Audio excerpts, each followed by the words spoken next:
Tell my viewers and I your experience there and how was it like? It was hard work. That was really intense. I was actually there for almost 2 years, Hmm. a few months shy of 2 years, mainly because of my actions. Okay. I was very, how would you put it?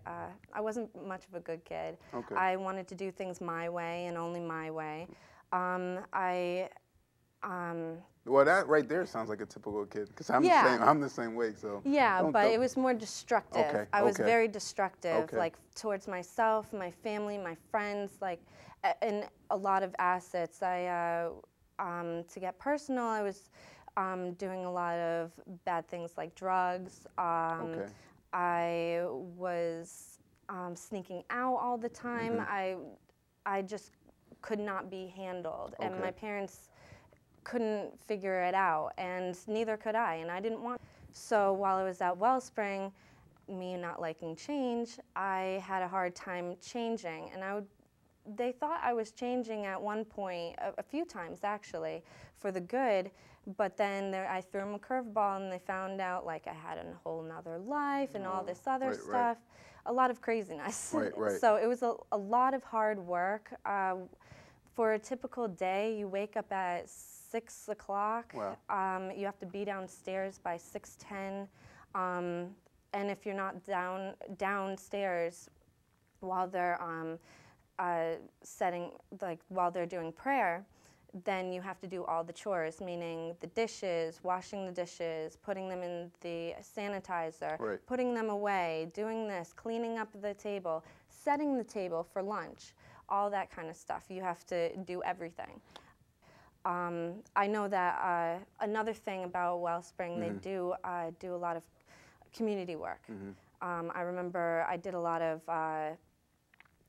charity events where we raised money, like did a car wash and raised money to get police dogs vests. Oh. And Wow. we were actually in the paper. I wasn't in the paper Right. because of myself, Right. Right. but and not wanting to be pictured. But that was really interesting. And also, they do a lot of group events. Every other Sunday, they get the parents involved, Right. and the parents meet while the girls are upstairs eating, and then everybody goes downstairs, and it's just a big community, and it's Right. wonderful. Right. Briefly, you talked about, you told me that your mother and you never really had like a strong relationship. Why do you think that is? And do you think that kind of interfere with some of your actions in the past?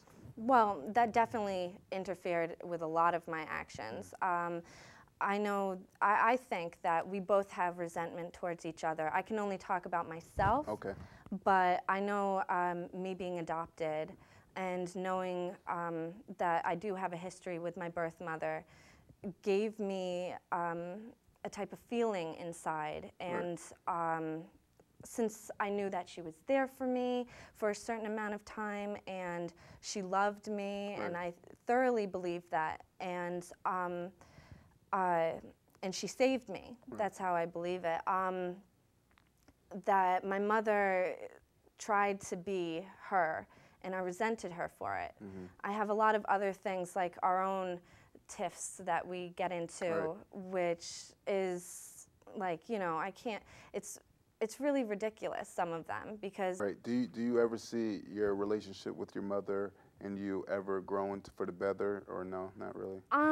It's starting to now, but I make sure that I don't bring up topics that I know will start an argument. Right. And I distance myself from her from the main fact that I don't feel like, she's the best thing for me. However, I want a mom. Right. That's For all my viewers out there who, especially for the young female viewers who watch my show, what are your advice to them who are maybe right now currently were in the situation you were in, as far as being outbunctious and misbehavior and not listening to their mother or father? I mean, what kind of advice do you have for them so possibly they won't head down to the wrong path?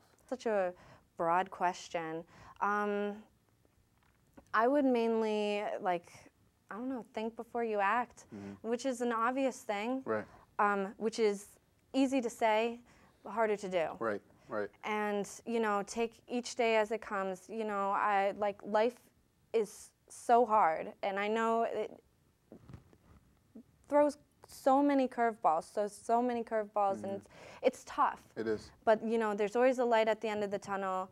I tell a lot of girls that, you know, things are hard. I tell a lot of friends too, things are hard right now, but, you know, soon it's going to be amazing, and you're going to get there, get where you want to be. All you need to do is just look at your goals and try to achieve them one step at a time.